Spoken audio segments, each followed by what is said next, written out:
Pues hola a todos, Arratsalde León, bienvenidos de nuevo a este encuentro anual con el buen periodismo. Gracias al Ayuntamiento de Vitoria por hacerlo posible. Es el tercer año que estoy con ustedes, es la tercera edición que comparto con ustedes este encuentro y es un gusto, no solo por estar en Vitoria, por volver a Vitoria, sino también por ver esta platea de este foro repleta de público, de gente interesada por entender lo que está pasando en el mundo.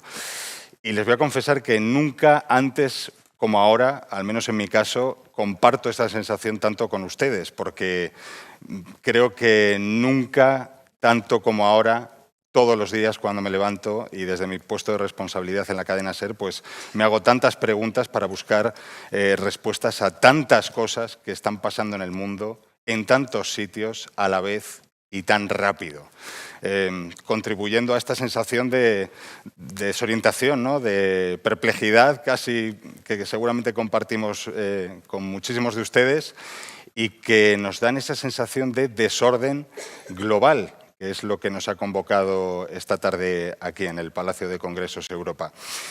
Les hemos seleccionado a los mejores para tratar de entender o acercarnos a algunas de esas respuestas, a algunas certezas, ¿no? Que podamos acercarnos a esa perplejidad. Cada uno de ellos va a poner elementos sobre la mesa a debate. Muchos de ellos seguro que tienen algún vínculo, están interrelacionados y todos ellos contribuyen, en fin, a ese frenesí internacional, ¿no? Del que les hablaba. Yo creo y quiero que el primer elemento que pongamos sobre la mesa sea Gaza, el genocidio en marcha. Ese genocidio en vivo y en directo que estamos viendo en tiempo real y que nadie se atreve a frenar o nadie quiere frenar por distintas razones que seguramente salgan en el debate de esta tarde.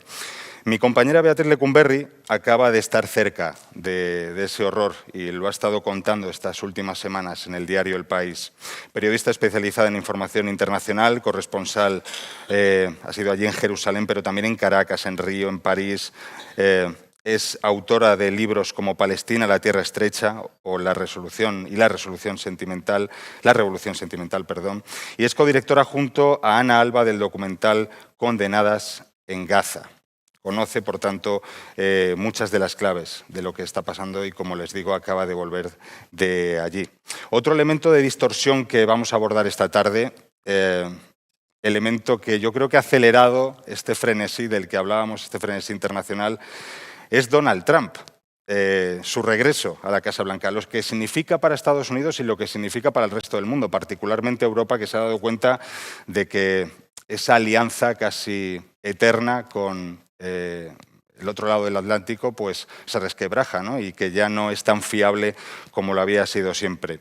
Pablo Rodríguez Suances es el compañero, yo creo que ideal para analizar estas dos claves que les acabo de decir, porque él es actualmente corresponsal en Washington del diario El Mundo desde hace año y medio.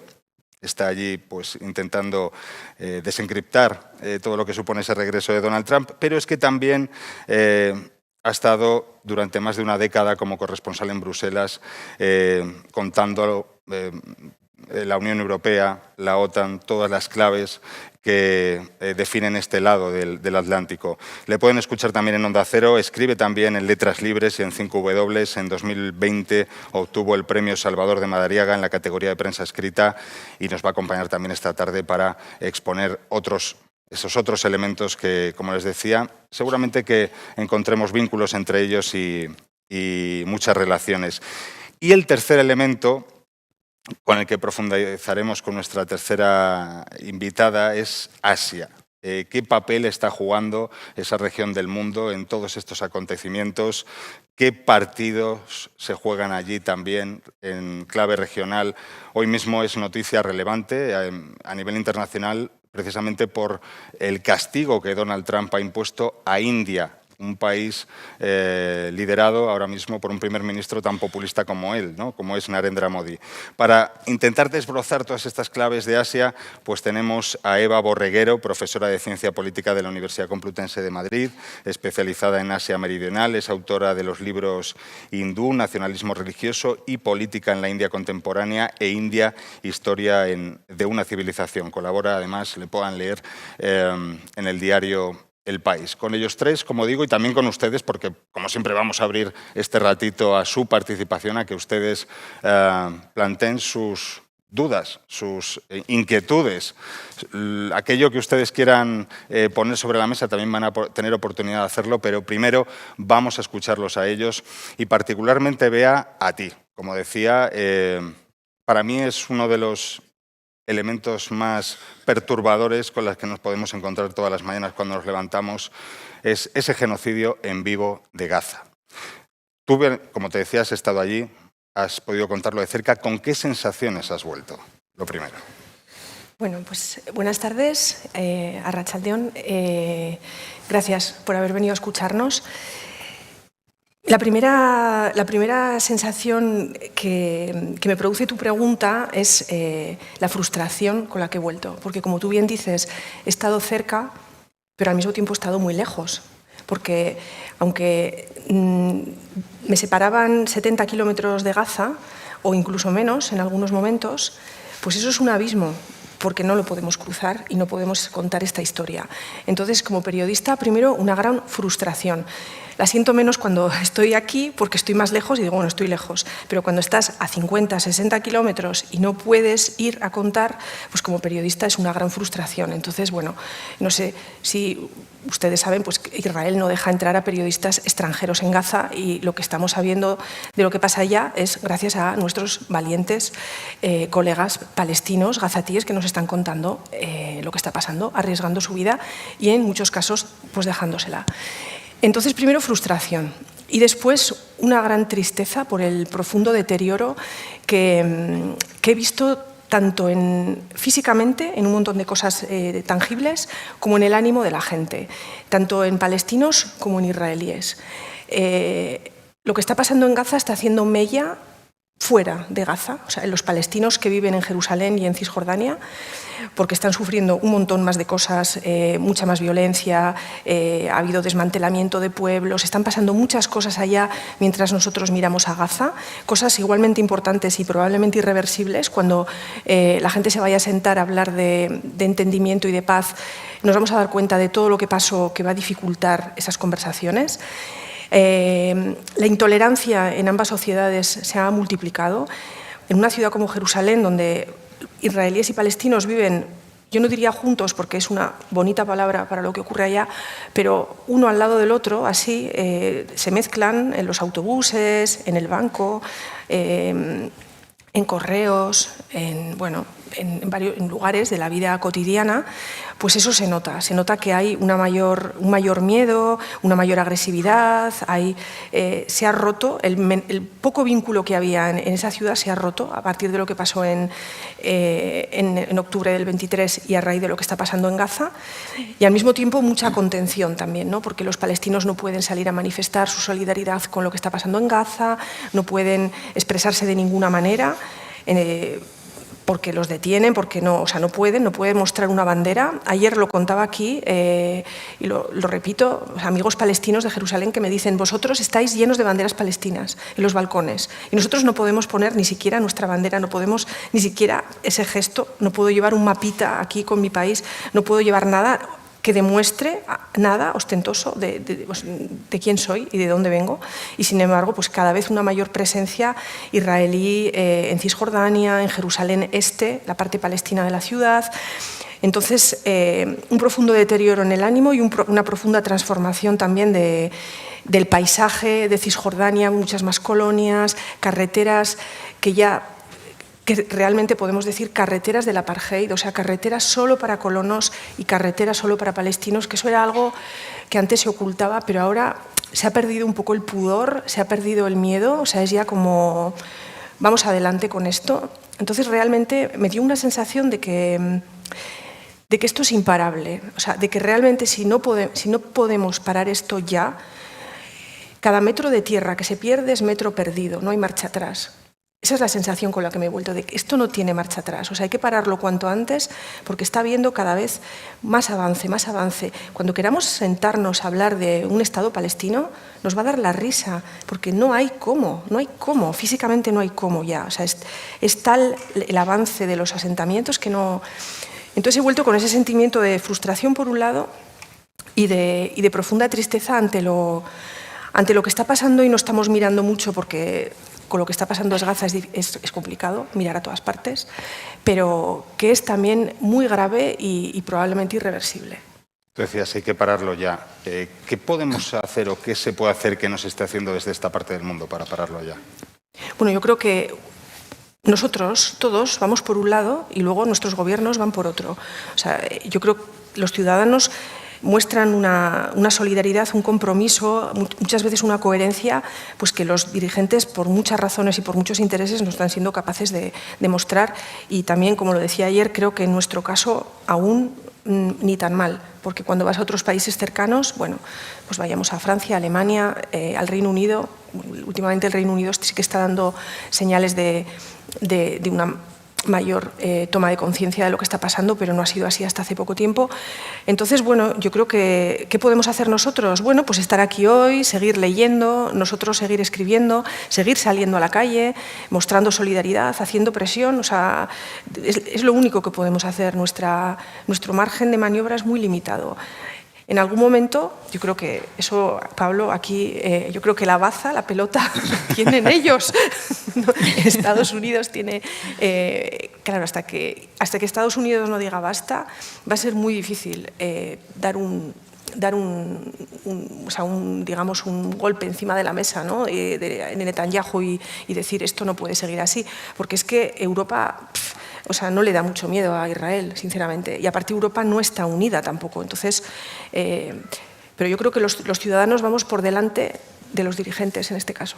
Tomar decisiones, ¿te refieres a cuando hablas de hacer cosas? Claro. Tomar decisiones, porque ahora ahí es verdad que hay muchas condenas, casi a diario.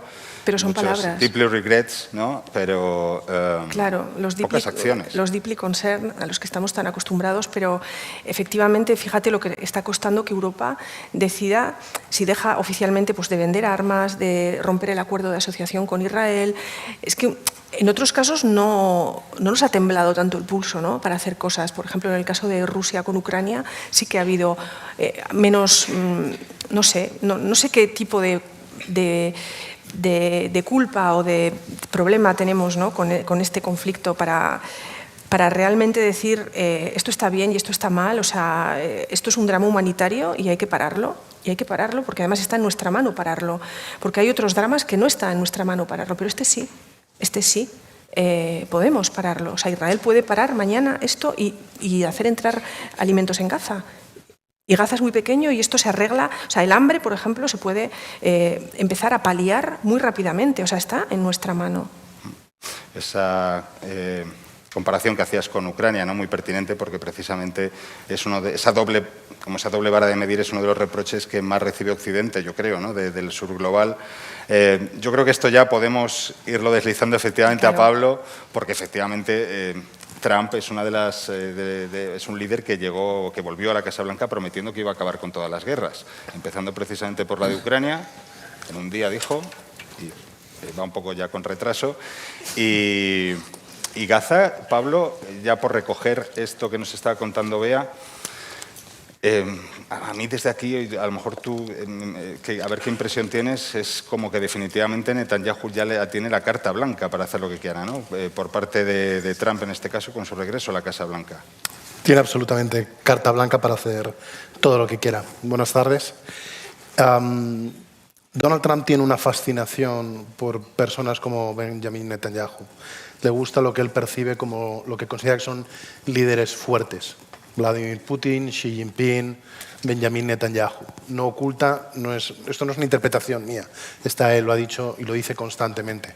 Le gusta esa capacidad de tomar decisiones sin tener que hacer mucho caso a los parlamentos, le gusta lo que percibe muestras de fuerza, incluso si ello implica matar o asesinar a miles de personas, abolir las leyes, quitar todo tipo de libertad de prensa. Siente una fascinación genuina por ese tipo de personas y tiene una concepción del poder que implica en muchísimos casos valores antidemocráticos. Esto no es ningún misterio. A eso se le suma la fascinación que ha sentido siempre por la figura personal de Netanyahu. Netanyahu es alguien que lleva desde finales de los años 90.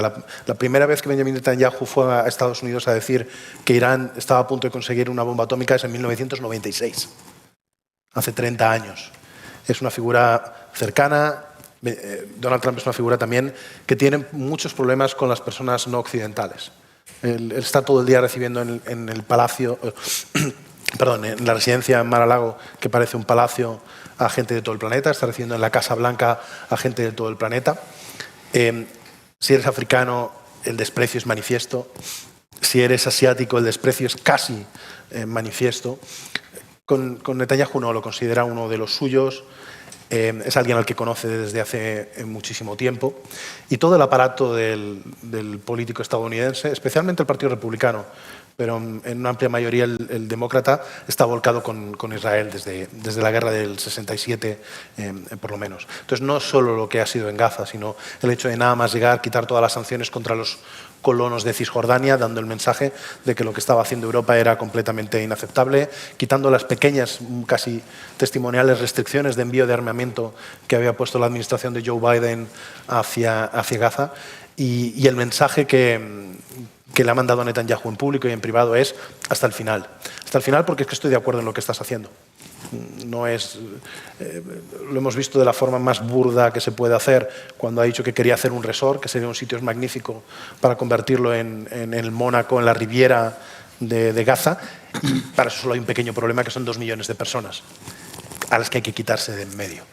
Ha enviado como embajador a Israel a Mike Huckabee, un evangelista cristiano que no cree en la existencia del Estado palestino, que por supuesto dice que es Judea y Samaria para hablar de Gaza y Cisjordania, y que todo su aparato, todo su grupo de asesores, toda su corte, la gente que tiene su oído, que llega a él, que tiene su influencia, son halcones puros de Israel. Así que en este sentido, Palestina, Gaza, el mundo árabe en general, no tiene el menor poder, el mejor leverage que dicen los anglosajones, ningún tipo de fuerza sobre la administración de Donald Trump.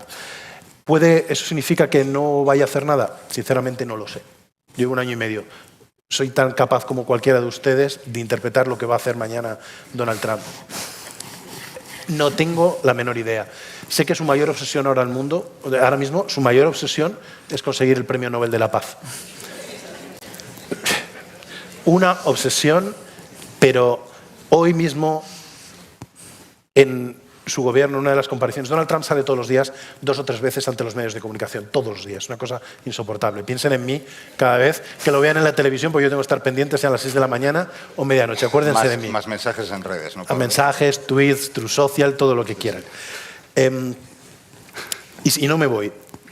Es lo más parecido, y lo digo con plena conciencia de las palabras que voy a decir, el gabinete, el Consejo de Ministros, el equipo de Donald Trump es lo más parecido que hay ahora mismo en el mundo a Corea del Norte. Cada vez que hay una reunión de sus ministros, van dándole el turno de palabras de uno al otro para que elogien al presidente. Y el mensaje de hoy de varios de ellos es: nunca en la historia de la humanidad, señor presidente, ha habido alguien más digno que usted de ganar el Premio Nobel de la Paz. Está convencido de ello. Está convencido de que ha acabado con 6 guerras. Está convencido de verdad que él ya en estos 6 meses ha acabado con 6 guerras. Pero completamente convencido de ello. Y considera indignante que no tener ya el Premio Nobel de la Paz. ¿Por qué? Porque se lo dieron a Barack Obama. Inmerecido completamente, fue un delirio. Pero nos gustaba mucho Barack Obama. Entonces, hasta que no consiga el Premio Nobel de la Paz, no va a parar. ¿Eso implica que a lo mejor en algún momento le dice a Netanyahu que pare para conseguir el Nobel de la Paz? No puedes evitar que la gente haga lo correcto por los motivos inadecuados. Si es por eso, pues bienvenido sea. Pero creo que la única opción es esa posibilidad de apelar al ego. Ha habido momentos muy puntuales a lo largo de estos meses que ha habido cierta ilusión cuando ha recriminado testimonialmente o en petit comité lo que estaba ocurriendo en Gaza después de que él viera en la televisión algunas imágenes devastadoras, salvo que la cadena Fox empieza a poner todos los días los rostros de niños muriéndose de hambre y no le quede otro remedio que verlo 3 horas al día, porque lo que hace es estar viendo la televisión todo el día. Si no ocurre eso, yo sinceramente no se me ocurre otra manera de que vaya a cambiar. Pablo, ¿cuánto crees tú que el gran proyecto de Trump, ¿no?, el Make America Great Again, puede ser viable o tiene fecha de caducidad o es simple propaganda? Pues claro, hay cosas muy contradictorias como, por ejemplo, querer que la economía norteamericana vaya bien expulsando a millones de inmigrantes que son precisamente los que mantienen esa economía. Claro, hay cosas muy contradictorias que conforman ese gran proyecto de Trump. ¿Tú qué crees? No sé si tienen presente las caricaturas, las viñetas de Calvin y Hobbes. El niño que tiene un tigre imaginario y que siempre está haciéndole la puñeta a sus padres. Un compañero, un amigo en Estados Unidos, en su newsletter esta semana, rescataba un término que han utilizado bastante analistas en Estados Unidos y que lo ha llegado a utilizar una de las miembros del Tribunal Supremo en una de sentencias para criticar a su compañero. Él lo llama el Calvin Ball. Hay una de las viñetas de Calvin a Hobbes en el que inventan un juego. Y la única regla del juego es que constantemente hay que inventar nuevas reglas del juego. Nunca puedes invertir una regla nueva. No puedes repetir una regla. Entonces, el juego consiste en que yo echo a correr y dices, ahora hay que dar una pelotazo a una pelota a 30 metros. Y ahora, eso es el gobierno de Donald Trump. La única regla es que no puedes repetir una regla nunca. Tienes que improvisar constantemente. Todo el rato es hacer algo nuevo e imprevisible con la esperanza de que todo, de alguna manera, se vaya arreglando, se vaya cuadrando, se vaya juntando en cada uno de los sentidos y acabe funcionando. ¿Es posible que eso funcione? Es improbable, pero es que es la mayor potencia del planeta. Entonces, si la mayor potencia del planeta decide imponer aranceles al resto del planeta, los mercados colapsan porque dicen va a haber una guerra comercial. Pero si uno tras uno, todos los países del planeta, incluyendo la Unión Europea como bloque comercial, se arrodillan, le piden perdón y pagan aranceles, no hay guerra comercial y se sale con la suya. Si el Congreso haga lo que haga él, no le pone ningún tipo de freno, da igual lo que haga, se sale con la suya. Así que en su imaginario, claro que es posible salirse con la suya. Si eres la mayor potencia económica, eres la mayor potencia militar, eres la mayor potencia de inteligencia y nuclear del planeta y decides utilizar todo ese poderío, toda esa fuerza, utilizar cada uno de los resortes de todo ese poderío, y todavía estamos viendo solo una pequeña parte, claro que te puedes salir con la suya. ¿Puede decir que la economía vaya a ir mal? Pues lo lógico es que acabe sufriendo. Pero con todo el destrozo que ha habido en entre medias, con todo lo que va ocurriendo, creo que va a ser el menor de nuestros problemas si el PIB americano se contrae un poquito, si la deuda llega al 200% del PIB o demás. Los mercados, al final, quieren ganar dinero. Y si ven que al final esto más o menos le va saliendo, pues ¿por qué no? Oye, citabas, ¿no?, la respuesta de Europa con el tema de los aranceles y apelo a tu experiencia de más de una década como corresponsal ahí en la Unión Europea. ¿Qué te ha parecido que, en fin, pues lo que dices tú, ¿no?, haya llegado Trump y haya impuesto la ley del más fuerte en esa materia comercial y esos aranceles ante los que se ha plegado la Unión Europea para aceptar esas condiciones? Se ha plegado completamente. A mí me ha sorprendido. Yo creo que a estas alturas, si algo ha quedado claro con los 4 primeros años de Trump y lo que hemos visto estos 6 meses, es que poner la otra mejilla con Donald Trump no funciona. Eso de que dos no pelean si uno no quiere no es verdad. Si uno no quiere, el otro sí te da una paliza. Y Donald Trump nos está dando una paliza, una detrás de otro. Estamos haciendo una técnica un poco del avestruz, soñando con la posibilidad de que esto se pase en un mes, en 6 meses, que a lo mejor en 3 años, si no decide saltarse la Constitución e intentar seguir, que en 3 años esto ya se haya acabado y por arte de magia todo lo que ha ocurrido estos 3 años va a quedar atrás y vamos a recomponer unos lazos con quien sea el sucesor de Donald Trump en la Casa Blanca. Esto es una fantasía absolutamente delirante, es casi ofensiva. La posición de la Unión Europea en este punto para mí es completamente injustificable. Lo que está ocurriendo con Gaza es completamente injustificable. No hay ninguna manera de defenderlo bajo un criterio de todos los que hemos utilizado en los últimos 2 siglos para entender las relaciones internacionales. No es liberalismo, no realismo puro, es una especie de sumisión y motivada por la debilidad inmensa de una Unión Europea que ha tenido que prepararse, que sabía a lo que se enfrentaba, sabía que esto era un escenario más que posible desde hace 4 años, que lo fió todo a la posibilidad de que los americanos votaran en otro sentido y que se está encomendando a algo que no es realista. Podemos entrar en las causas. No sé, si han quedado para cenar, cancélenlo porque nos va a llevar un buen rato. Pero esto no va a cambiar en breve paso. Yo sé que les puedo decir que la culpa es de los políticos, que seguro que les hace felices. Yo les voy a decir que es que tenemos malos líderes, que no tenemos líderes como los de antes, que nos faltan estadistas. Esto le gusta mucho a la gente. Nos faltan estadistas. No, nos faltan estadistas seguro, pero ese no es el problema. Les puedo dar la explicación, que es la que más me gusta a mí, que es la Unión Europea se ha construido bajo una tontería monumental. Es esa idea que seguro que han escuchado muchas veces, de que la Unión Europea solo se levanta y se construye en las crisis. Que en las crisis sale una oportunidad y saca lo mejor de nosotros mismos. Que después de las crisis somos más fuertes, somos más grandes. La Unión Europea se refuerza y saca nuevas ideas, nuevos mecanismos, avanza con mayor integración. Soberana chorrada. Si eso alguna vez fue cierto, hace 10 años que dejó de serlo. Todas las crisis que hemos ido encaminando desde 2015, todas ellas. La crisis política por la llegada de refugiados, cuando en 2015 la guerra de Siria, la guerra de Afganistán, el Cuerno de África, empezaron a llegar millones de personas. Una crisis política descomunal. En el 16 tenemos el Brexit. 16-17 llega Donald Trump. Enlazamos unas crisis con otras, que veníamos con la crisis económica. ¿Hemos salido más fuerte de esas 10 crisis? Leches. Hemos salido mucho más debilitados. Eso es una herida abierta, supurando, que ha destruido la confianza de todos los países, de los Estados miembros y de todos ellos. Esa es la respuesta que más me gusta a mí. No creamos en esa tontería de que en las crisis pasan. Pero yo creo que en la realidad es algo más doloroso, es más hiriente. Que es que toda esta idea que tienen todos ustedes de Europa, lo siento mucho, es mentira. Esa Europa que seguramente tienen en la cabeza no existe. Esa Europa no existe.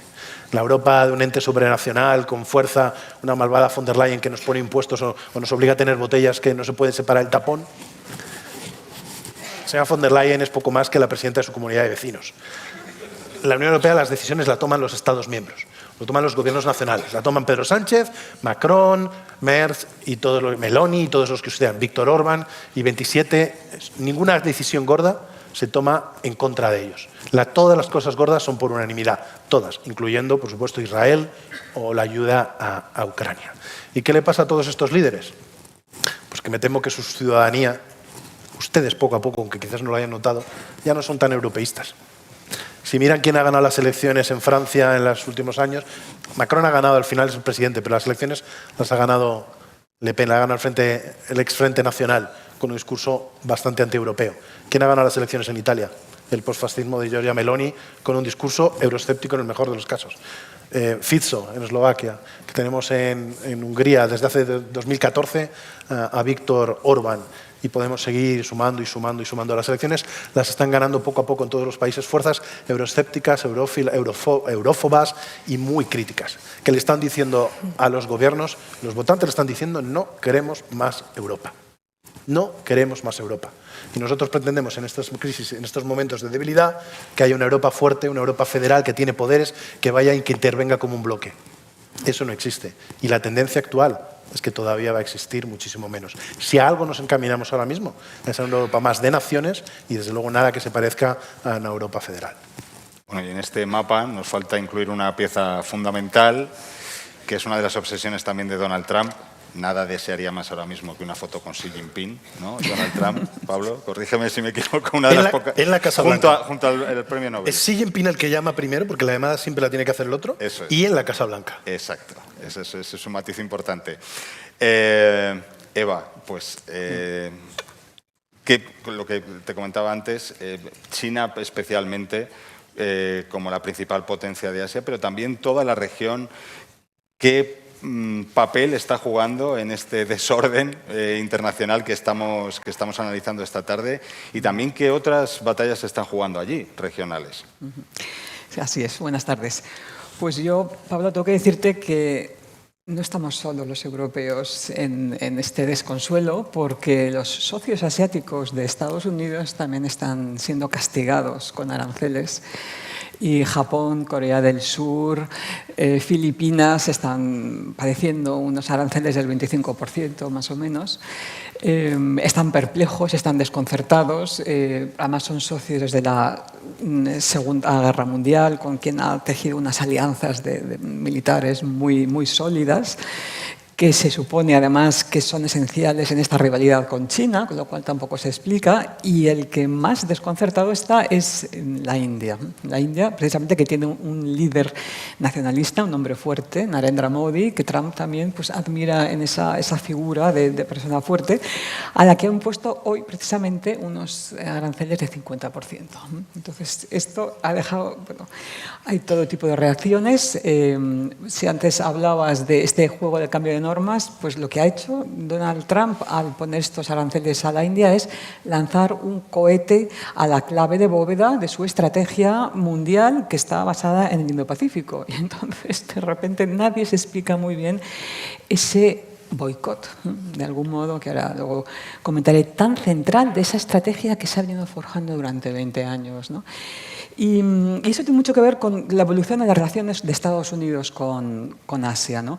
En los años 70, Kissinger, en los 80 se forja el orden Kissinger, en el que se apuesta por apoyar a China, que China se incorpore al orden mundial, con un acuerdo tácito, y es que Estados Unidos tiene la hegemonía militar en Asia, en el mundo, y China se le permite que se enriquezca, que se incorpore al orden liberal, con la esperanza de que haga una transición política hacia el liberalismo, que se democratice, y eso le va a permitir, además, o sea, hay un crecimiento económico, surge una clase media y transita hacia la democracia, ¿no? Y con esta apuesta se confía en China. Y China tiene un crecimiento económico descomunal, pero no ha cumplido en la segunda parte de lo esperado, que es esa transición hacia una democracia. Y lo que ha aparecido es una figura autoritaria, que ha ido centralizando el poder, como Xi Jinping, y se ha ido convirtiendo en un desafío para Estados Unidos. El principal episodio fue la construcción de la iniciativa de la Franja y la Ruta, que es una visión de una construcción de una red de interconexión mundial que empieza con Eurasia, que luego se ha extendido hacia África y hasta América Latina. Entonces, de repente, China aparece como una amenaza a la posición hegemónica de Estados Unidos en un plano global.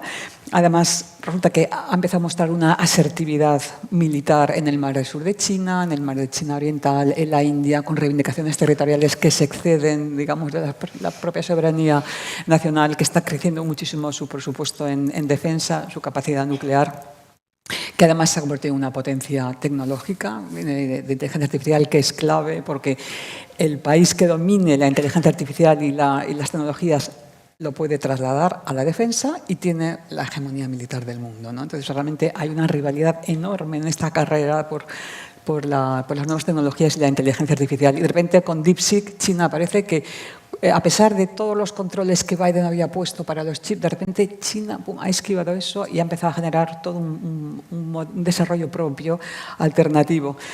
Y además, también, el último descubrimiento ha sido que tiene una especie de monopolio sobre los minerales raros.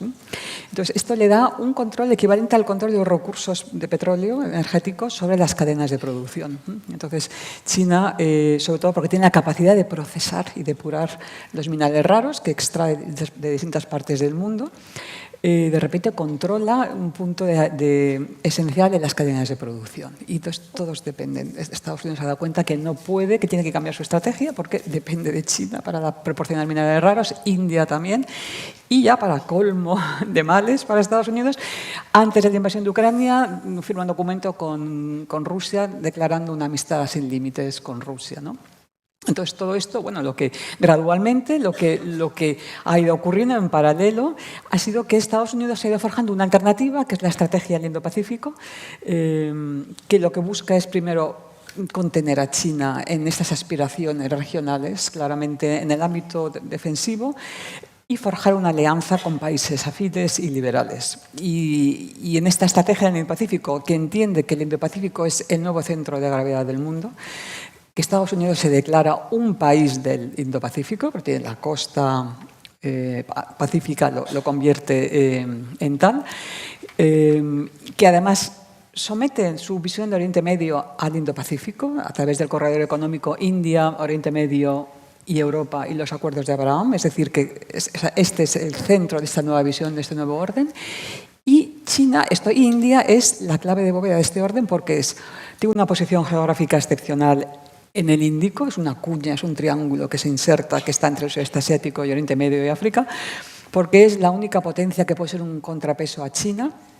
Tiene ya supera en población a China, es la cuarta economía. Algunos afirman que podría, por cuestiones demográficas, superar a China, no lo sé, pero vamos, está ahí, porque tiene una rivalidad territorial, disputas territoriales con China. Entonces, la gran apuesta de Estados Unidos ha sido forjar esta alianza con la India, que ha tardado décadas, porque la India tiene desde la independencia una visión muy negativa por su pasado colonial y muchísima desconfianza hacia Occidente, y gradualmente ha ido forjando una relación de mucha cercanía a Estados Unidos. Y de repente Trump no solamente le impone los mayores aranceles, que además lo humilla públicamente. Y dice que la India tiene una economía de cuarta. Luego acoge al general Munir, que es el que tiene más rango en el ejército pakistaní.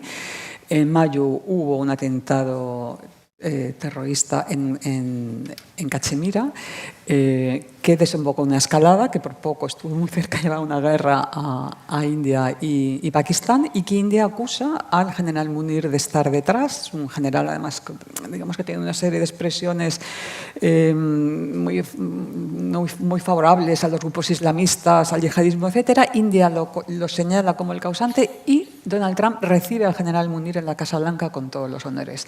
El general Munir propone a Trump para el Premio Nobel de la Paz. Y de repente el propio Trump cambia completamente un giro, se acerca a Pakistán, humilla a la India y la India es absolutamente desconcertada y nadie sabe muy bien qué hacer.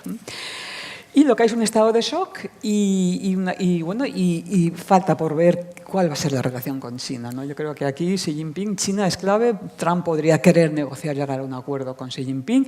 No se sabe muy bien qué es lo que va a hacer, porque dentro de la propia administración norteamericana, hasta la llegada de Trump, incluso en la anterior legislatura, la primera de Trump, había un consenso claramente de esa percepción de la amenaza de China para la hegemonía de Estados Unidos. Entre los republicanos hay diferencias, pero ahora mismo está todo en manos de Donald Trump, y lo que hay es una gran incertidumbre en ese sentido, ¿no? ¿Qué va a ocurrir? ¿Qué va a hacer Trump? ¿Qué va a pasar con la India? India se acercará a Rusia, se acercará a China, y cómo va a cambiar este orden, ¿no? ¿Qué consecuencias va a tener? ¿Cómo valoras, Eva, el acercamiento de Europa a China como alternativa, por ejemplo, ahora mismo, pues lo hemos visto, ¿no?, con el tema de los aranceles y con otros temas? ¿Está siendo hábil, prudente, inteligente en ese acercamiento? ¿Qué crees que se podría mejorar? Yo creo que tanto Europa como India es muy tentador tener una reacción, un acercamiento reactivo hacia China, ¿no? Modi lo ha tenido. Y en Europa yo entiendo que puede existir esa especie de, bueno, es una baza que tenemos, ¿no? Acercarnos a China, que puede ser el gran rival de Estados Unidos. Yo creo que Europa tiene que generar su propio poder al margen de China y de Estados Unidos, y su propia autonomía en términos de tecnología, en términos de defensa.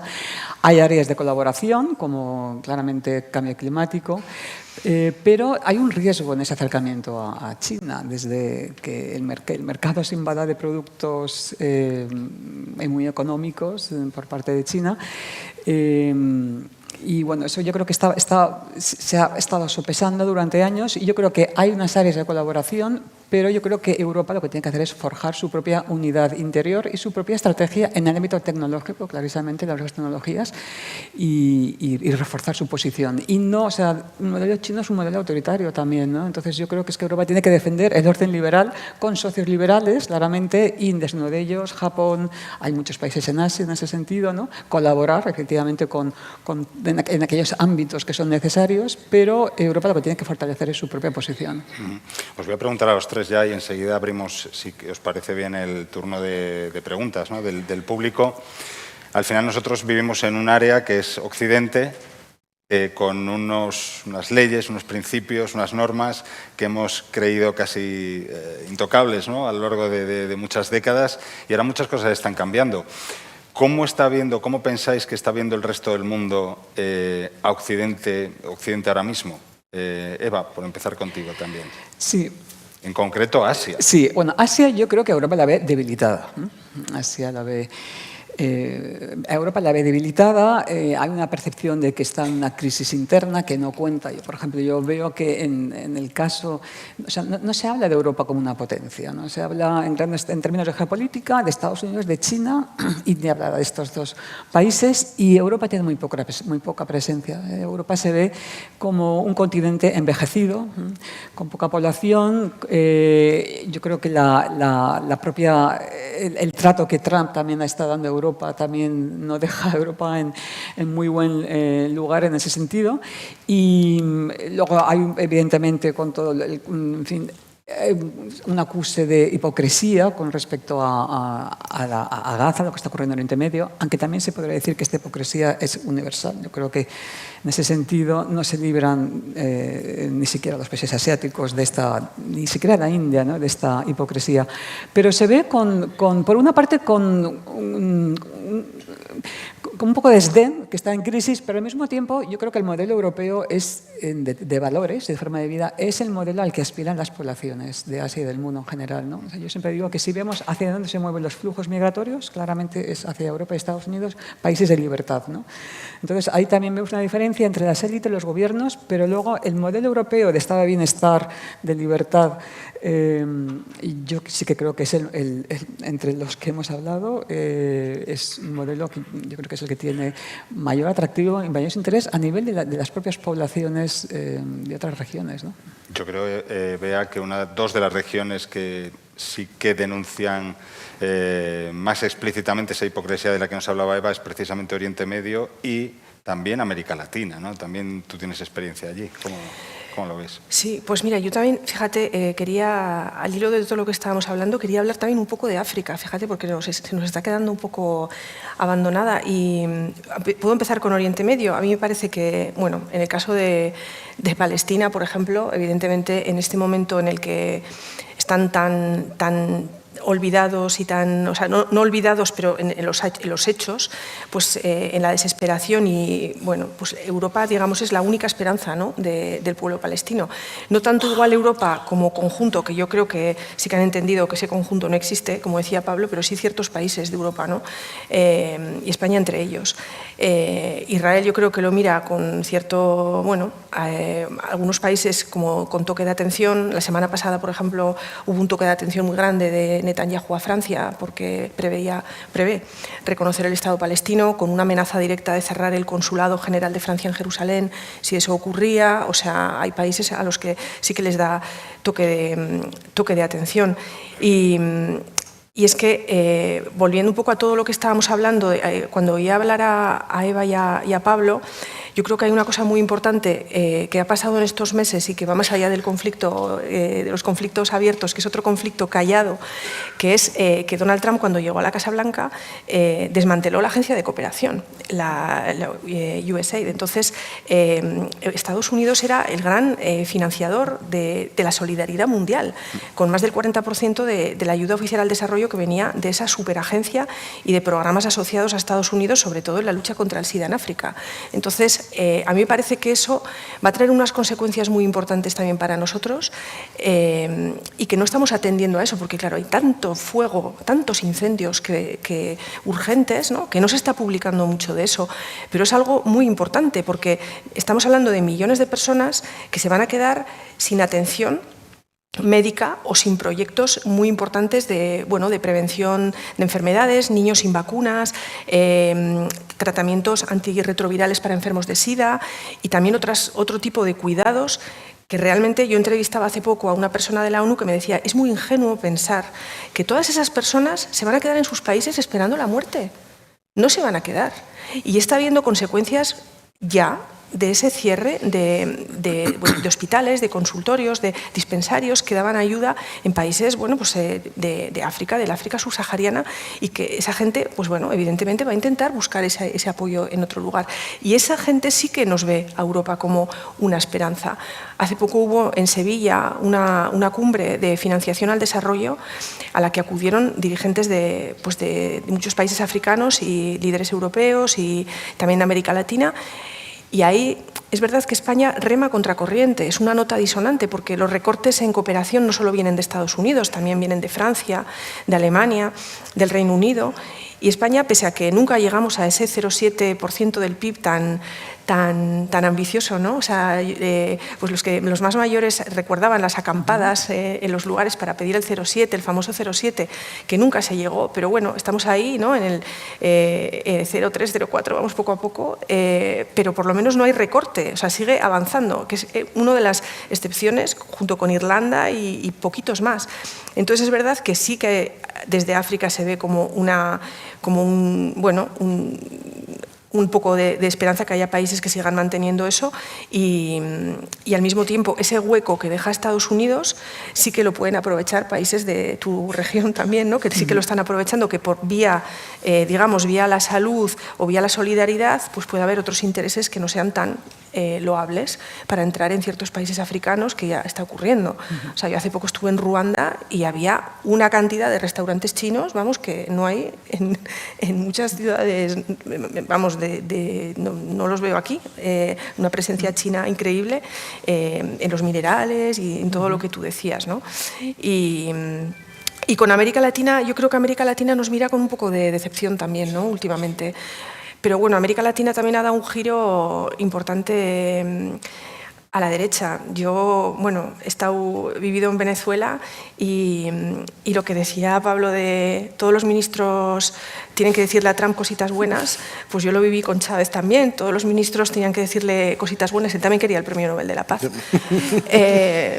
Sí, es que debe ser algo muy importante para ellos, porque sí, también lo quería. Entonces, América Latina da un giro a la derecha país por país muy importante. O sea, y yo creo que, claro, Maduro es otra historia, sí. Maduro le gustaría ser Chávez, pero no es.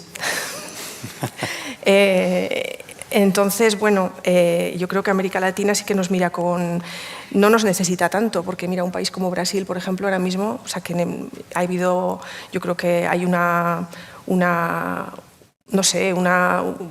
bonanza y un deseo de independencia y reivindicación de la identidad propia que, ya no se habla. Yo no sé cuándo oímos hablar por última vez de los acuerdos América Latina, UE-Mercosur y todas esas cosas, ya como que han pasado página, ¿no? Yo creo que ahora mismo es una de las regiones que nos mira menos como, digamos, esperanza. Ellos han entendido desde hace mucho tiempo que Europa, como decía Pablo, no existe. O sea, existen países concretos con los que firmar acuerdos concretos, pero Europa, como tal, no. Pablo, a ti casi te voy a proponer cambiar el planteamiento a raíz de esto que nos apuntaba Bea, ¿no? De las consecuencias de esas decisiones de Trump. ¿Cuánto ocupa en el debate público y cómo de profundo es ese debate sobre las consecuencias de las políticas de Trump? Doy por hecho que lo hay, porque se ve en la prensa, ¿no? A diario. También sabemos cómo contesta Trump a esas críticas o ese cuestionamiento, que es desacreditando, por ejemplo, a los medios, ¿no? Que lo hacen. Pero no sé, incluso más allá de los medios, socialmente, ¿cuánto ocupa las discusiones de los estadounidenses estas consecuencias, por ejemplo, de las que nos hablaba Beatriz? Bastante poco. Bastante poco. Estados Unidos no es un país, es un continente gigantesco. Y la obsesión que tenemos en el resto del planeta con Trump no la comparten hasta ese nivel los ciudadanos americanos en el día a día. Nadie tiene tiempo como yo. Piensen en mí, a las 6 de la mañana y a medianoche, todos los días, pendientes de este señor. Mi colega Paul de Oklahoma no le dedica ese tiempo. Los ciudadanos norteamericanos, como los de cualquier otro país del mundo, quieren llegar a fin de mes, le preocupa la inflación y cada uno tiene sus obsesiones. Entonces, si le dicen que su trabajo va mal porque entran muchos inmigrantes mexicanos y que un presidente lo va a invitar, pues lo miran con simpatía. Si le dicen que no tienen buena sanidad pues porque se lo están quitando los inmigrantes, pues lo mira con cierta simpatía. Si le dicen que el resto del mundo lleva décadas abusando de Estados Unidos y que vamos a imponer aranceles y que nos va a ir mejor, pues dice, oye, pues lo mira con simpatía. Si les dicen que estos gorrones de la OTAN llevan viviendo el paraguas militar americano desde el año 47 y que no hacen lo suficiente y que no gastan y no invierten y que tienen que venir los soldados americanos, lo que es verdad, a cubrirnos las espaldas constantemente y que ahora les van a hacer pagar, pues lo miran con cierta simpatía. Hoy he visto un mensaje que se ha hecho viral en España a muy pequeña escala, de un americano que vive en España quejándose, decía que los periodistas éramos unos desgraciados. Decía de los americanos, pero me voy a dar por aludido por vivir allí. Y decía que si fuera por nosotros, si esto hubiera ocurrido, si hubiéramos sido nosotros los periodistas en los años de Richard Nixon, el Watergate no lo hubiera tumbado y que no estamos haciendo bien nuestro trabajo. No estoy muy de acuerdo en la crítica, a ratos sí, a ratos no, pero lo que sí puedo decir es que el debate que tenemos nosotros cada día de cómo informar de lo que está ocurriendo, lo tenemos en todas las redacciones del planeta. Y nadie ha encontrado todavía la clave de cómo se explica, cómo se habla de lo que hace Donald Trump. Porque el mismo día que dice que quiere hacer Gaza, convertirlo en un resort, dice que se va a apropiar de Groenlandia y de Panamá, insulta al primer ministro de cualquier otro país, dice que va a detener a George Soros y hace tantas cosas que es completamente imposible ni que los medios de comunicación sigan, ni que los ciudadanos sean capaces de absorberlo. Si yo ahora mismo me levantara, les pusiera aquí delante, a lo mejor lo hago mañana para comprobar su fidelidad, la lista de todas las cosas que ha hecho Donald Trump en estos 7 meses, me dirían, nah, estás exagerando. Esas 5 o 6 me suenan, pero las otras 25 no han ocurrido. Yo les juraría que sí. Y dicen, no, yo eso no lo he leído, yo eso no lo he visto, yo eso no lo he escuchado. Si eso ha ocurrido es que no me lo están contando bien. De verdad que lo intentamos. Desde las 6 de la mañana a medianoche todos los días. ¿Pero cuántas ha hecho? Ha hecho... Es incontable, es la cantidad de cosas, yo no sé procesarlo. Y les voy a hacer una confesión, como lo he dicho al principio, yo no sé cómo contar esto. Yo no sé qué expresión utilizar para definir qué es Donald Trump y qué está haciendo. Todas las categorías que hemos utilizado en el pasado no valen. Si yo les digo que Donald Trump es un fascista, la mitad de ustedes dirán, sí, pero habrá otra mitad o un tercio de ustedes que me dirán, vamos a ver, si fuera un fascista no estaríais todos informando de él, criticándole todos los medios de comunicación, y tendrían razón. Hay un politólogo reciente, un argentino, que lo llama aspirantes a fascistas. Dices, ya, pero ¿dónde está la violencia? Todavía no, o casi. No encontramos la palabra. Si yo todo el rato les estoy diciendo que esto, al final ustedes dicen, basta ya, no puede ser tan malo, estás obsesionado, eres un woke, eres un tío de izquierdas que no puedes con él, porque no somos capaces de procesar este nivel, esta velocidad, esta cantidad abrumadora. Y lo saben perfectamente. Esto tiene un nombre. El principal asesor de Trump en el primer mandato, Steve Bannon, el gran gurú de la derecha radical mundial, esto lo bautizó como flood the zone, inundar la zona. Y no tiene ningún misterio, los periodistas son idiotas, solo pueden hacer 2 cosas a la vez. Si les damos 3 cosas, van a colapsar. Y tiene verdad, es que colapsamos.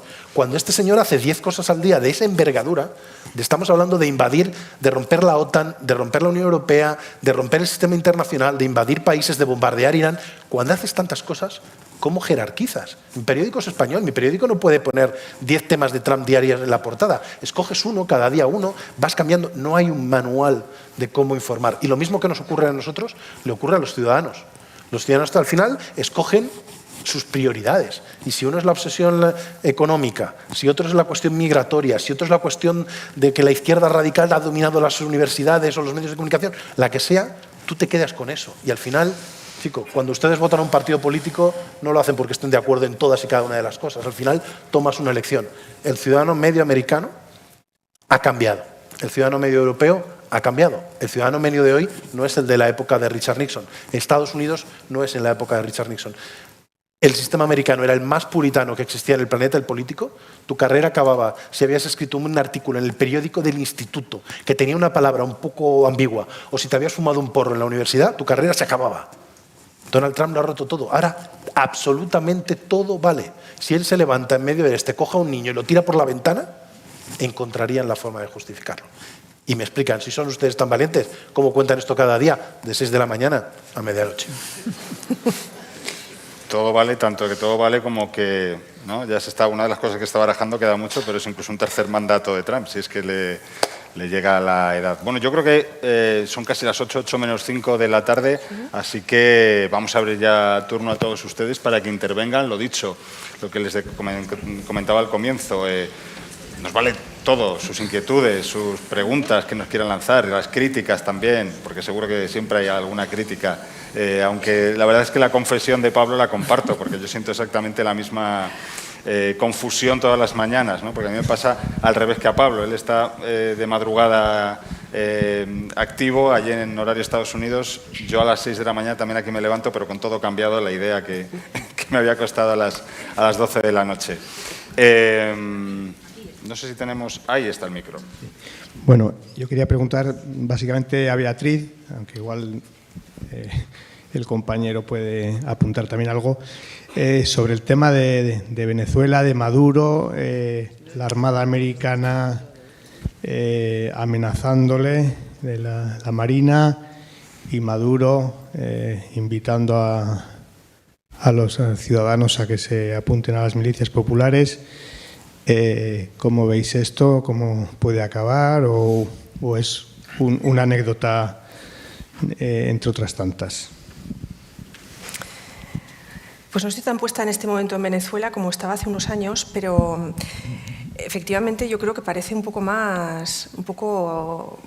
como explosión de declaraciones y con poco fundamento, ¿no? Es el estilo Maduro, o sea, el estilo que era el estilo Chávez también. O sea, dar un buen titular, ¿no? Y que estemos hablando aquí, por ejemplo, de esto, y que luego tampoco no haya mucho por detrás. A mí eso me lo parece, no sé, me parece que tampoco se lo puede permitir Maduro en este momento, con el país que tiene y con la crisis que arrastra, hacer muchas virguerías internacionales en el ámbito de política exterior, pero esa es mi opinión. Me parece que por haber vivido allá siempre es perro ladrador, poco mordedor en este caso. Y aparte es que hay una dependencia muy fuerte económica o sea, el petróleo, una vez más. Entonces también eso limita mucho hasta dónde puedes llegar, porque, bueno, Estados Unidos sigue extrayendo petróleo y el petróleo de Venezuela es un petróleo muy complicado de sacar y de refinar, y no todo el mundo lo puede hacer. Los venezolanos no tienen en este momento capacidad para hacer eso.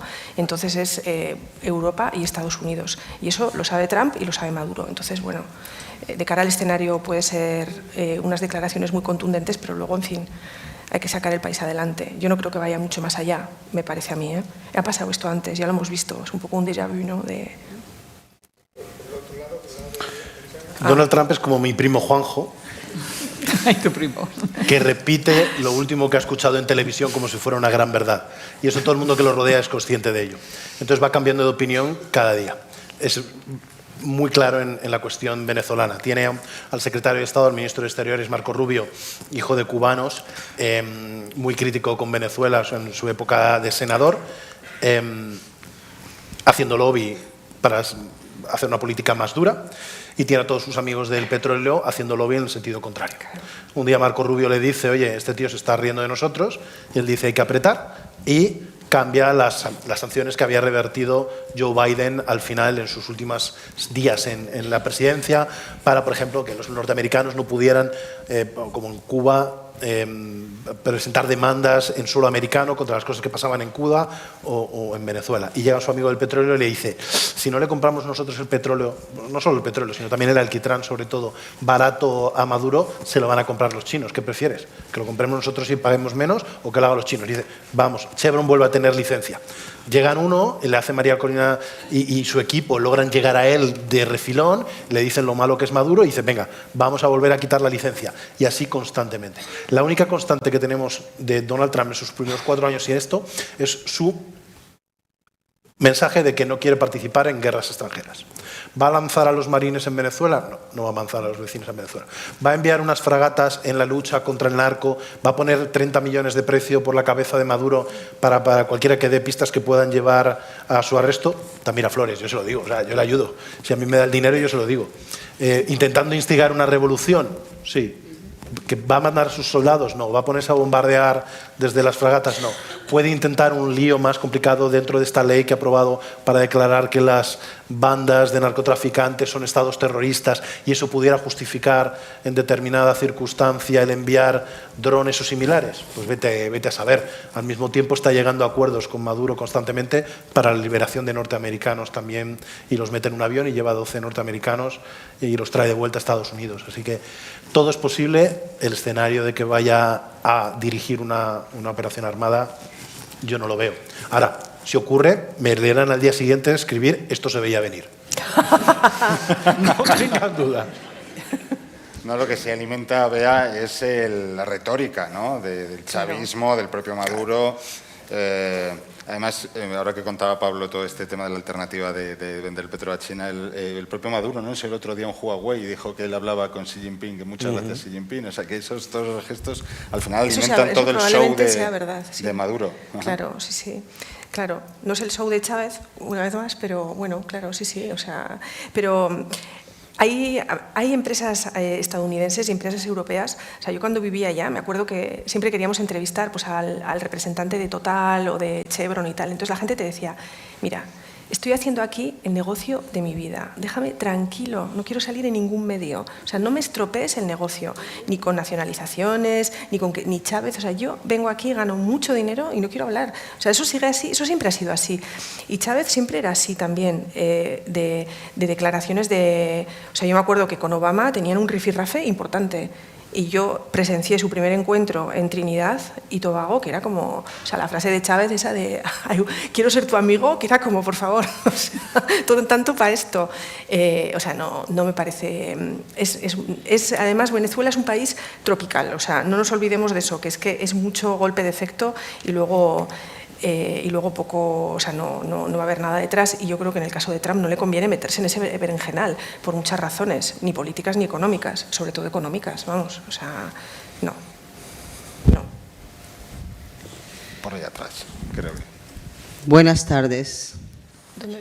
Yo soy Nora Rodríguez, padre venezolano, mayor brigadier de las Fuerzas Militares de Venezuela, madre colombiana de Barranquilla, y digo lo siguiente. Hay cosas que yo como que no concuerdo, porque ese viejo que se murió, pues era un payaso, que congeló 5 años para su familia el petróleo, y el otro que está ahora, pues es otro peor, porque no es de Barranquilla, es de una ciudad no es de Venezuela, es de una ciudad de Barranquilla, un pueblo, ese viejo Maduro ese es de una ciudad de cerca de, pues, es como es una comuna, lo que sea. Bien, y entonces ahora, pues como decís que no sé qué, pues está congelado el petróleo desde que ese viejo, el otro que se murió, se congeló para su familia todo. Pero es la segunda reserva del mundo de petróleo después de Arabia Saudí. No sé cómo lo ven ustedes, pero nosotros tenemos reservas ahí porque yo nací en el Caguán y donde hay tantísimo petróleo. Ya nací ahí y bueno, pues mi padre pues eso decía siempre que por qué yo había salido chusmera, porque guerrillera, ¿no? No, yo tengo una guerrillera, yo llevo aquí 30 años, o sea, y he trabajado aquí como una moto. O sea, yo ni pido aquí nadie ni nada, sino el momento que yo organizo pues mi vida porque trabajo, ¿no? Está claro la importancia efectivamente de ese factor, lo han subrayado y y en fin, de ahí el peso, ¿no? Y la importancia geoestratégica de esto que estamos hablando. No sé si vamos a abrirlo y no centrarlo todo en Venezuela, yo creo, ¿no? Porque hay otras muchas claves de este desorden mundial del que hoy nos ha juntado aquí. Y tiene el micrófono por ahí otra persona del público. Buenas tardes. En primer lugar, agradeceros porque sois conscientes, imagino que sí, que vuestros artículos, vuestras opiniones nos ayudan a abrir los ojos, los oídos y a crear conciencia. Entonces, es un trabajo muy importante el que hacéis, porque muchas veces, pues, desde nuestro pequeño cubículo, pues es una forma de abrirnos y de conocer otras realidades, ¿no? Y en ese sentido, desde lo pequeño, desde Vitoria, por ejemplo, ¿no? ¿Qué podemos hacer o cómo podemos enfrentar a nivel particular estas cosas, ¿no? Y pongo un ejemplo. Israel, por ejemplo, utiliza acontecimientos culturales, Eurovisión, acontecimientos deportivos. Hay un equipo ahora ciclista en la Vuelta Ciclista a España. Pero aquí tenemos un ejemplo claro, el Baskonia, que muchas veces es nuestro símbolo, el símbolo de la ciudad, el símbolo del país, participa en un acontecimiento deportivo como es la Euroliga, ¿no? Y yo, como socio, por ejemplo, del Baskonia, a veces tengo el dilema moral, ¿hasta qué punto blanqueo a Israel acudiendo? Este año va a haber 2 equipos Euroliga, el Hapoel de Jerusalén y el Maccabi, ¿no? ¿Hasta qué punto blanqueamos, sin querer, asistiendo a esos acontecimientos, a una sociedad como la israelí, ¿no? Entonces, bueno, quizás es una tontería pregunta, pero bueno, ¿cómo lo veis? O si podemos hacer algo como ciudadanos desde nuestra pequeña parcela de poder, ¿no? Yo creo, caballero, ¿cómo se llama? El Luis Mari. Luis Mari. Sí. Luis Mari, yo creo que estar aquí ya es una acción, ya es hacer algo, interesarse, ¿no? por entender lo que está pasando. Pero bueno, le dejo a mis compañeros responderle. Ellas le responden. Es que él está de vacaciones y como trabaja mucho, pues... Yo creo que lo del... Bueno, tú me estás hablando claramente de un boicot, ¿no? De si eso puede funcionar. Yo creo que es algo muy personal. ¿Cómo tú te sientes de cara a eso, ¿no? O sea, ¿cómo tú te sientes? Si tú te sientes mal yendo a estos partidos o siendo socio, claro, es algo muy personal. Yo, por ejemplo, no sé si conocéis a la relatora de la ONU para los territorios palestinos, que es una mujer italiana que se llama Francesca Albanese, que hace poco hizo un informe demoledor sobre las empresas que participan en la ocupación e indirectamente en lo que está pasando en Gaza. Entonces, claro, tú te pones y la lista de empresas es insospechada e interminable. Entonces, claro, tú ya no puedes tomar café, ni tomar chocolate, Nestlé, ni Nespresso, despídete. No puedes, tus bancos, ojo. O sea, hay un montón de empresas, un montón de cosas, los restaurantes donde puedes comer, en fin. Es imposible, quiero decir, no creo que... No sé, no me parece, yo personalmente digo, no se puede eliminar a todas estas empresas porque es que los tentáculos son, y sabes, tampoco ves Eurovisión, entonces, o sea, no hay nada, hay un montón de, la UEFA, ¿no? Los partidos de fútbol también tienen equipos israelíes, en fin, hay un montón de aristas en esto. Yo estoy de acuerdo con Pablo, que el hecho de que estemos aquí hablando de esto, pues ya es un paso adelante. Ayer, por ejemplo, que me tocó hablar delante de vosotros, que reconozco algunas caras que estaban ayer también aquí, pues hablamos de cosas que están pasando en Vitoria, que estáis haciendo un montón de cosas, actos de solidaridad, incluso ayunos, manifestaciones, en fin, me parece que hay un movimiento importante aquí también. Yo creo que en algún momento nuestros dirigentes escucharán eso, leerán los periódicos también. Yo siempre escribo con la esperanza de... Tú dices que, bueno, que a veces parece que todo va... que los actos no sirven de nada. Yo también cuando escribo pienso que no sirve de nada y probablemente no sirva.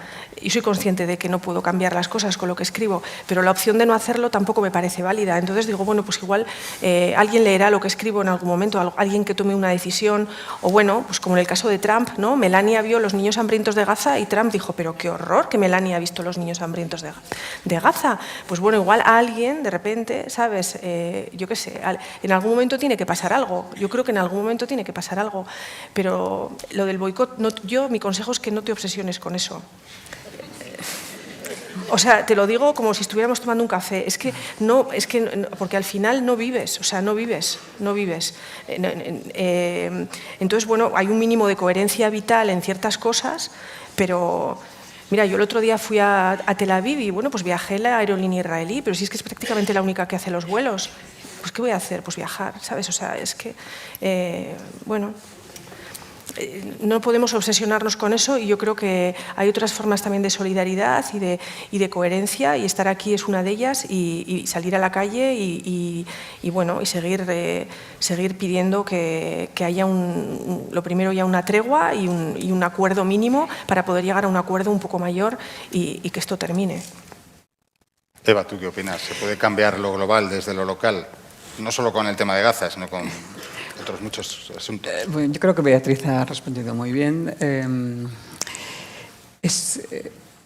Hay un trabajo de conciencia, de información, que evidentemente tiene peso. Por otra parte, yo me encuentro un poco dividida a veces viendo, ¿no?, cómo grandes países, como por ejemplo la Unión Europea, cuando van a ver a Trump, caen en todo ese vasallaje y dice realmente qué impotencia, ¿no? Hay una sensación de impotencia frente a unas fuerzas dinámicas que se están moviendo en un plano global, pero luego es cierto que en el plano de la sociedad las cosas se mueven, cambian y hay que seguir, uno tiene que avanzar con sus compromisos y sus ideas, ¿no? O sea, no se puede renunciar clarísimamente en el plano personal mientras tengamos la capacidad y la libertad de hacerlo, de seguir comprometidos de las formas distintas que podamos, ¿no?, en defender nuestros valores y nuestras ideas. Entonces yo creo que están esos.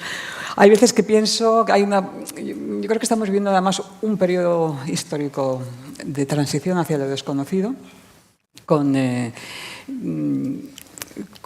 grandes desafíos de cambio de orden mundial, de climatológicos, de los desafíos de la inteligencia artificial, de demográficos, de estados fallidos, que esos son unas fuerzas que nos van a desbordar, que vamos a ver.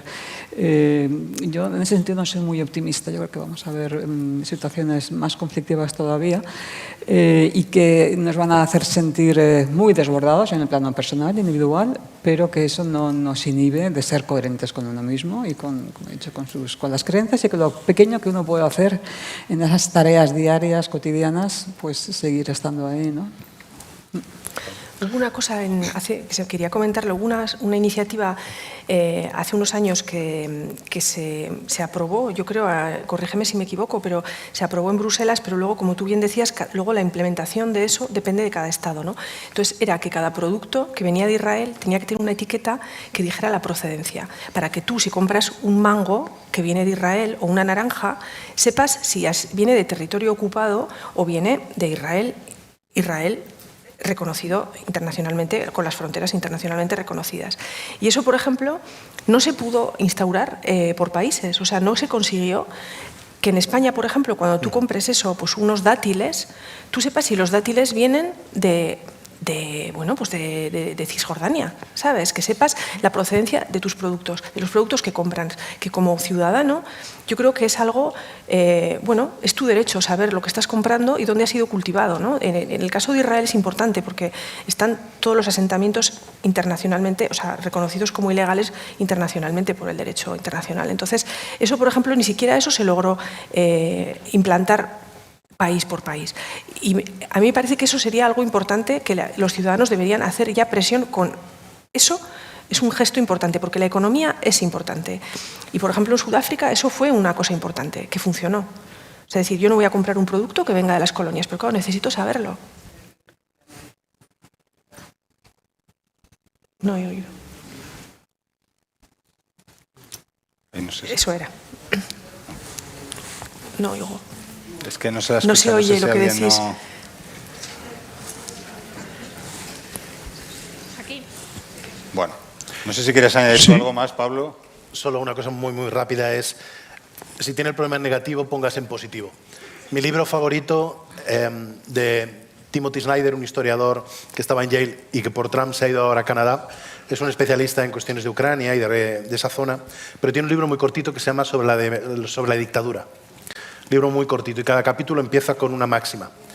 La máxima del capítulo 2, que si fuera un poco más corta me la habría tatuado, pero es muy larga, es sobre las instituciones. Y vale para lo que está usted hablando, para la cuestión de Israel, pero también para lo que nos está ocurriendo en todas partes del mundo en este momento.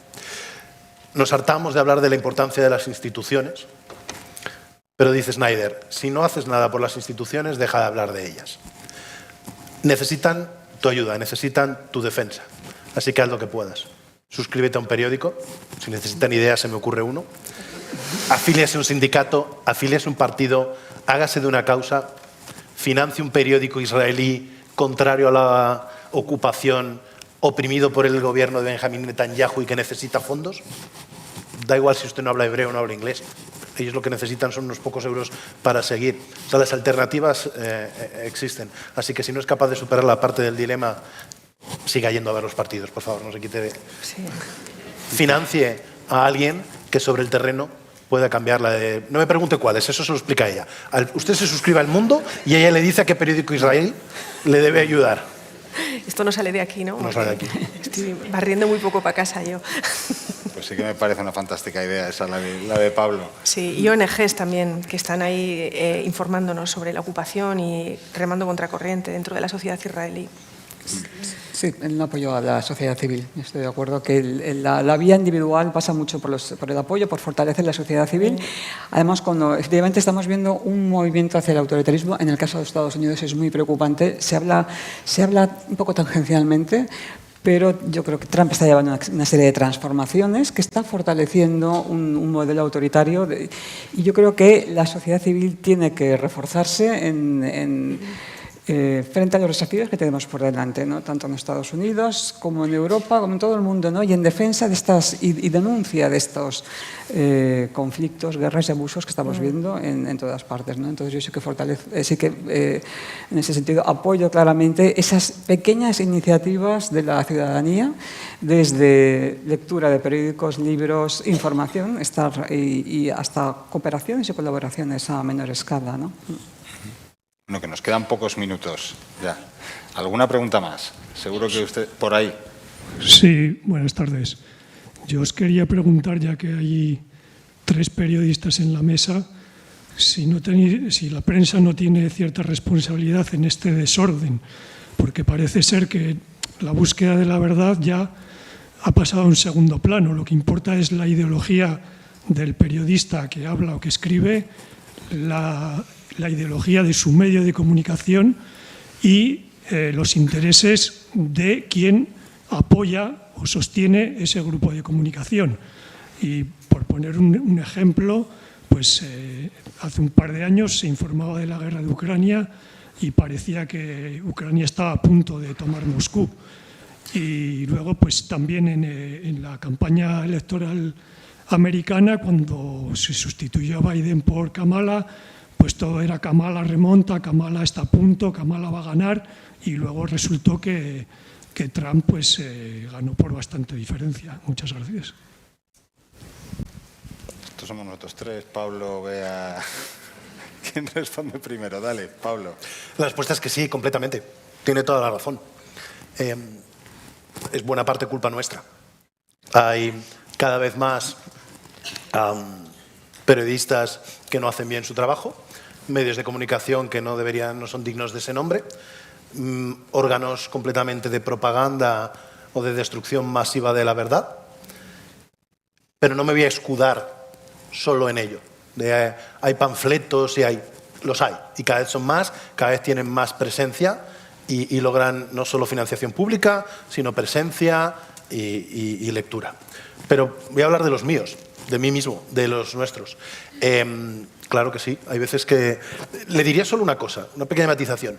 La mayoría de las cosas que se pueden explicar por idiotez, se explican por la idiotez y no por grandes conspiraciones. La mayoría de los errores de mi periódico no obedecen a ninguna presión editorial de nadie. Ni del Partido Popular, ni de Vox. Mi periódico es de centro-derecha, no voy a decir que me presiona el gobierno porque no nos habla. No obedecen a los anunciantes prácticamente, sino a cosas mucho más mundanas. La ideología del periodista, las obsesiones del periodista, lo que ha ocurrido ese día, el sueño que tenga, porque trabajo de 6 a 12 todos los días. Entonces estoy cansado y entonces tengo que escribir sobre esto o me apetece irme a dormir la siesta o jugar un partido de pádel. 50 euros por persona a la hora en Estados Unidos. No es un deporte fácil. Es muy difícil Es un trabajo difícil, la presión ahora es enorme, ha cambiado la forma de publicar. Los periódicos ya no somos periódicos, somos otra cosa. Los periódicos antes pasaba algo hoy, teníamos 12 horas para digerirlo y escribirlo y se publicaba mañana. Nosotros ahora mismo somos como una radio o como una agencia. Tenemos que publicar en tiempo real. Si Donald Trump dice una barbarie, cualquier cosa que diga, yo tengo unos 15-30 segundos, hasta que alguien de mi redacción me llama para pedirme un texto. 30 segundos, no exagero. Porque lo están viendo en tiempo real, porque tienen abierto Twitter, porque les llegan los mensajes de las agencias. Tengo 30 segundos desde que Trump ha dicho esa cosa, mientras sigo esa rueda de prensa, a veces en un espacio sin sitio, para que mi jefe me pida ya ese texto con urgencia. Porque ya no importa si usted entra a mi periódico a leerlo, sino que importa el posicionamiento en los buscadores, importa Google, importan criterios que van mucho más allá de la ideología y de los intereses empresariales. Entonces, esto es culpa nuestra por muchas razones. La ideología es una, los prejuicios son otras. La mala praxis es sin duda otra. Pero hay muchas que se explican, por desgracia, por razones más básicas que tienen que ver con precariedad, con medios muy escasos y porque ha cambiado. A usted ya no le vale, como lector, que le cuente mañana lo que ha pasado hoy. A usted ya no le vale. Quiere inmediatez. ¿Y cómo lo sé? Pues porque antes hacíamos un poco así. En la radio siguen haciendo así para ver las audiencias. En los periódicos más o menos sabíamos lo que se vendía en los kioscos. Ahora no. Ahora en todas las redacciones de todos los medios de comunicación del planeta hay unas pantallas gigantes de este tamaño que nos dicen en tiempo real qué está leyendo cada uno de ustedes. ¿Cuántas personas hay en cada noticia? Y hay un ranking.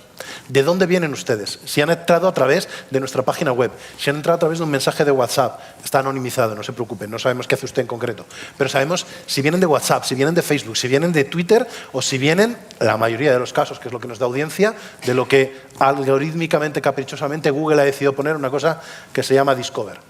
Si yo entro en esa cajita de Discover, que es la que le aparece a usted en los teléfonos cuando buscan y le aparece una serie de noticias, eso marca todo en nuestros medios de comunicación. Marca los sueldos de los redactores. Marca quién es el que tiene más audiencia en eso.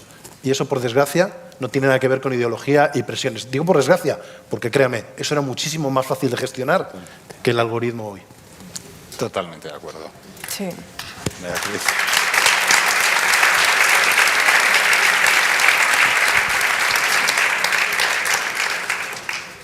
Sigo.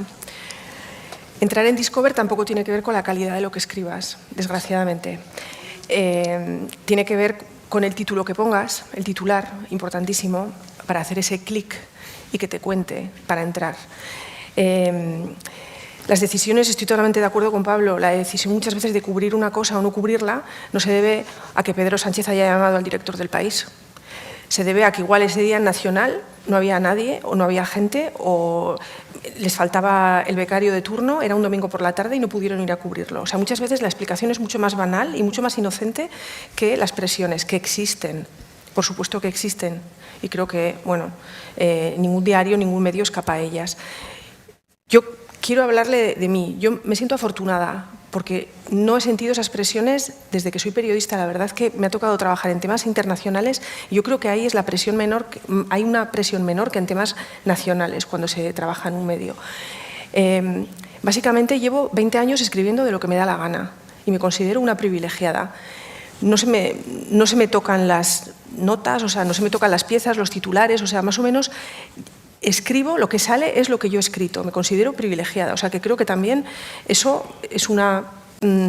existe, o sea, que no haya presiones y, bueno, puedes titular mejor por aquí, o igual, yo qué sé, pues el gobierno venezolano se cabrea con esto, o Israel se cabrea con esto. No, o sea, esto es lo que hay y bueno, no me parece que eso existe también, para simplemente contarte que puede pasar, puede ocurrir, que seas libre en el ejercicio del periodismo. Yo me siento bastante afortunada y bastante libre cuando escribo. Pero efectivamente el hecho de estar en un lugar y no estar en otro, el hecho de mirar para un lado y no mirar para otro, significa que tú estés contando una cosa y no otra. O sea que también, claro, ahí entra mucho la subjetividad. O sea, la objetividad no existe, es un mito, es como los Reyes Magos. O sea, el periodista tiene que ser objetivo, eso no existe. O sea, el hecho de que yo mire a esta parte del público significa que yo a usted lo acabo de ver ahora y estaba desde el principio. Eso es lo que yo hago cada día también. Claro, yo miro igual aquí y, bueno, pues, y me dicen, ¿y por qué no miraste allá? Eso es el periodismo, son elecciones permanentes y muchas veces inocentes, ¿no? Es la subjetividad, el cómo cuentas las cosas. Pero muchas veces no hay ni presiones ni mala fe, es simplemente que eres un ser humano imperfecto y que tienes la capacidad de mirar que tienes y la capacidad de contar que tienes, ¿no? Entonces, bueno, y que también estás cansado porque trabajas de 6 a 12. Claro. Entonces, bueno, pero yo quiero romper una lanza a favor de que sí que creo que se está haciendo, por ejemplo, en el caso de la guerra en Gaza, sí que creo que los medios españoles están haciendo periodismo de calidad. El Mundo está haciendo periodismo de calidad. Tenéis gente muy buena escribiendo sobre Gaza y sobre Israel. Yo creo que el país está haciendo un trabajo de calidad, también intentando contar las cosas desde el lugar donde ocurren, intentando buscar colaboradores allá, voces reales. O sea, sí que se está haciendo un trabajo bueno. La cadena SER está haciendo un trabajo buenísimo. El diario.es, o sea, sí que se está haciendo, sí que se rompe una lanza ahí. O sea, yo rompo una lanza a favor de la calidad, de los temas más acuciantes y yo creo que el periodismo español ahí sí que da la talla. Los medios están dando la talla ahí. Nada que añadir. Bueno, yo también como periodista sí que respaldo, o si acaso subrayar lo que a mí me parece un riesgo para esta generación que se sienta orgullosa del trabajo, como se siente Bea, como se siente Pablo, como me siento yo también, porque al igual que ellos, a mí tampoco me revisan lo que cuento todas las mañanas o todas las tardes en la radio, pero sí que creo que la precariedad puede limitar esa libertad que sienten los periodistas y ahora mismo pues es uno de los grandes problemas desde mi punto de vista para que esos medios de libertad, para que haya periodistas así de libres o que se sientan así de libres para hablar de lo que quieran en los medios de comunicación. Sí, eso desde luego que sí. Y para tener los medios de estar donde pasan las cosas, porque la precariedad es enemigo de eso, claro. No sé si hemos respondido a su pregunta, pero bueno, más o menos. Y venga, va ya la última. Buenas tardes. Por allí, sí. Yo siguiendo con la serie Desde Vitoria al Mundo, por ejemplo, las 2 primeras manifestaciones que se hicieron en Vitoria, que no fueron las 2 primeras, pero manifestaciones, no digo una concentración en la Virgen Blanca y demás, se hicieron bajo el lema Palestina desde el río hasta el mar. Ayer, a mí a la entrada del acto de ayer, había unas señoras repartiendo un escrito sobre esta flotilla que va a ir a intentar romper el bloqueo y demás. A mí el escrito me parecía bien, pero yo antes de ayer había oído por la radio, pues ya sabes, va alguien a hacerle la entrevista sobre eso y contó otra vez lo de Palestina desde el río hasta el mar. A mí me parece, yo he oído, que esa consigna es una consigna típica de Hamás, porque entre otras cuestiones implica la no existencia del Estado de Israel, lo cual va contra la política del gobierno de Pedro Sánchez, que siempre habla de 2 estados. Entonces le pregunto, ¿qué piensan ustedes de esa consigna Palestina desde el río hasta el mar?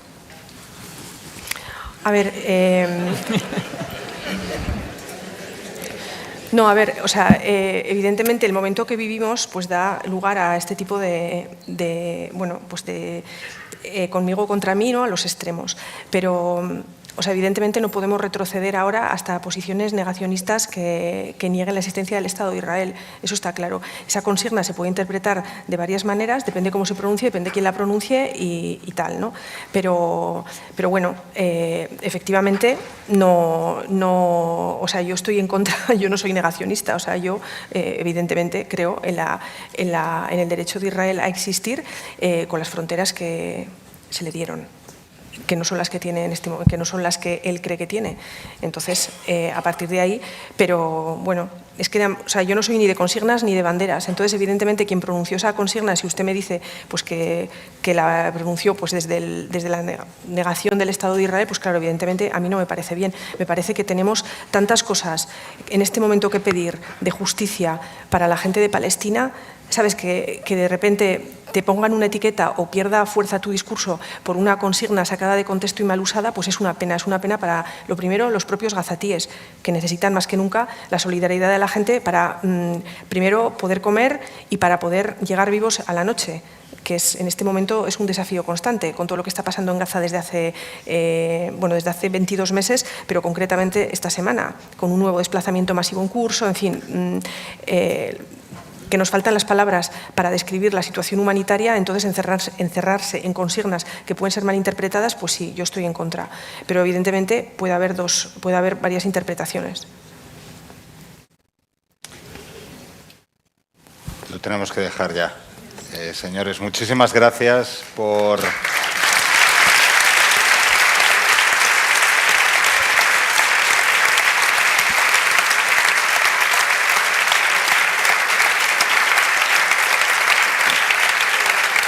Muchas gracias por acompañarnos, lo dicho. Gracias al Ayuntamiento de Vitoria por hacer posible estas jornadas de periodismo en la calle. El programa sigue, así que síganlos disfrutando. Muchas gracias.